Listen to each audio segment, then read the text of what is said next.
Allez, la deuxième partie maintenant du débriefing est fin. Il y a encore beaucoup de choses à dire sur ce Grand Prix d'Europe. Alors, il y a deux pilotes qui vraiment ont exprimé leur frustration et leur mécontentement.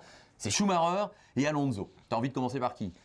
Allez, Schumacher, tu les as pris dans l'ordre. Bon, oui, alors Schumacher, qui s'était loupé au qualif, ça, on va pas revenir dessus, mais enfin, c'est vrai que ça faisait un petit peu mal au cœur de voir ça. C'est lourd. Et qui estime qu'il y avait un coup à jouer stratégiquement en s'arrêtant pendant le safety car et qui s'est trouvé coincé au feu rouge à la sortie des stands.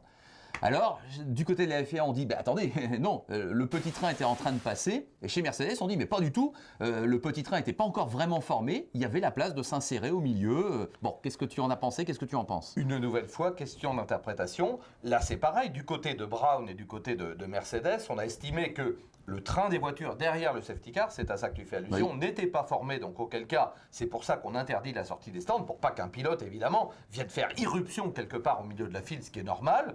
Alors là, il faudrait étudier les images, je suppose qu'on l'a fait. Enfin, c'est vrai que c'est choquant quelque part de voir un pilote qui joue bien la stratégie, pour le coup, qui est opportuniste. Enfin, pas mal, en tout cas. Il la joue pas plutôt mal. Bien, plutôt bien. Parce qu'on s'est arrêté avant, on s'arrêtera après lui, mais c'est vrai qu'il n'y a que lui qui se retrouve le dindon complet de la farce. C'est vrai. Complètement, oui, c'est lui qui paie la pénalité maximale. Donc qu'il soit frustré quelque part, c'est complètement normal. Sa course a été pourrie, on va dire gâchée par ses... Alors là, encore une fois, pour se prononcer et dire c'est lui qui a raison, c'est lui qui a tort, et puis c'est pas toujours notre rôle non plus, on n'est pas des juges, on a le droit d'avoir une opinion, il faudrait regarder exactement comment était... Moi, j'ai le sentiment qu'il a été lourdement pénalisé aussi, et que sa course a été pourrie par ce feu rouge allumé peut-être trop longtemps ou trop tôt.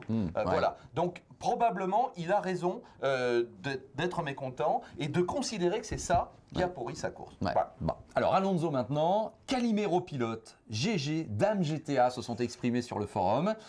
Alors, on a entendu des déclarations quand même assez chocs d'Alonso, qui dit que la course a été manipulée. Ferrari s'est senti un petit peu lui dire que ça avait été un scandale, effectivement, ce résultat du Grand Prix d'Europe. Mais pourtant, nos internautes estiment que Alonso est un peu mauvais joueur sur ce coup-là. Qu'est-ce que tu en penses? Comme ça n'a pas été dans son sens, c'est un petit peu normal qu'il soit frustré. Lui aussi, pareil, il part bien, il est sur la deuxième ligne de la grille de départ, la course se déroule à peu près comme il le faut, puisque hop, Weber est dégagé, donc devant lui, il y a donc Vettel et puis il y a donc Hamilton. Voilà. Et il se dit, bon, tout va bien, je suis là où il faut, au bon endroit, au bon moment. Une fois que la neutralisation est effectuée après l'accident et tout ça, il se retrouve dans les choux et jamais il ne recolle au peloton. D'ailleurs, son ingénieur, qui lui parle pas mal, qui lui parle beaucoup, lui dit en course le calme. Parce qu'on n'a pas bien entendu ce que Fernando disait à son ingénieur, mais il avait tellement... Oui, il dénonce un peu Hamilton, il dit... Et boule, voilà, il était très énervé.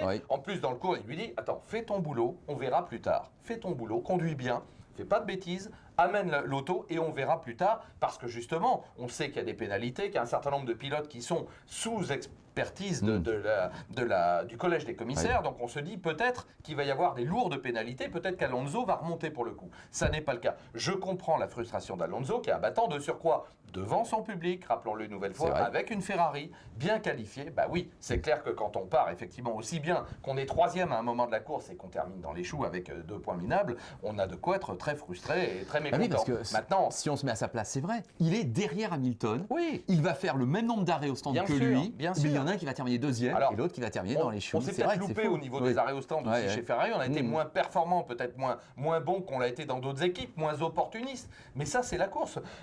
La course manipulée, là non, le mot est trop fort manifestement, parce que ça voudrait dire qu'on veut à lui et qu'on a voulu casser du Ferrari et casser du champion du monde. Ça c'est pas vrai. Non, il dit, il n'en démord pas, il dit qu'Hamilton a doublé le safety car, bon ça tu t'es exprimé déjà. C'est son point de vue, c'est pas le mien. Et il dit ensuite qu'on l'a pénalisé, ça n'a rien changé, donc de toute façon... Oui, mais alors là, pour le coup, la pénalité, elle est plus lourde, et on va y venir, probablement, elle est plus lourde pour Hamilton, pour moi, que pour les autres. Les autres, on leur a mis 5 secondes après, alors que Hamilton, on lui a mis un drive-through. Le drive-through, je suis désolé, mais de toute manière, c'est une pénalité de l'ordre de 15 secondes. Il a payé 10 secondes plus cher que les autres. Donc, moi, je suis désolé, non. Alors, il a bien joué le coup, mais il a attendu la pénalité, on lui laisse 3 tours pour l'effectuer. Il est dans les 3 tours, il respecte le règlement. Après, on pourra, à l'envie, discuter qu'est-ce qu'il fallait lui faire.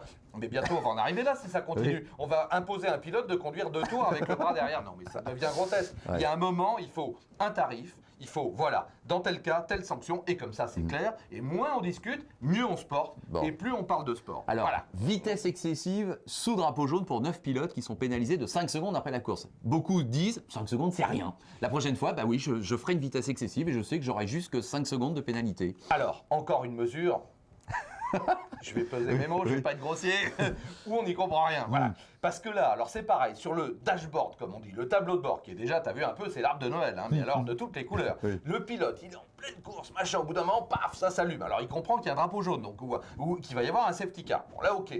Et alors on lui dit, attention, tu as un temps qui te permet de rattraper le safety car, mais à vitesse réduite, donc on impose un temps à chaque pilote, de manière à ce qu'il ne revienne pas rapidement. Je comprends le principe. Je comprends l'idée qui est d'éviter aux pilotes de revenir comme des fondus, comme des calus dans la file pour perdre le moins de temps possible. Ça, je le comprends très bien. Mais auparavant, on mettait des drapeaux et il y avait une certaine appréciation des commissaires et on demandait aux pilotes, ou alors on impose, j'allais dire c'est dans l'air du temps, malheureusement, on impose une vitesse limite. On dit, vous dépassez pas 100 km/h et là, ça va être clair. Et parce que, oui, mais c'est ce qu'ils ont fait. Oui. Ils ont été trop vite sous le régime. Non, mais on est bien d'accord. Mais je veux dire, c'est un temps, là. C'est beaucoup plus...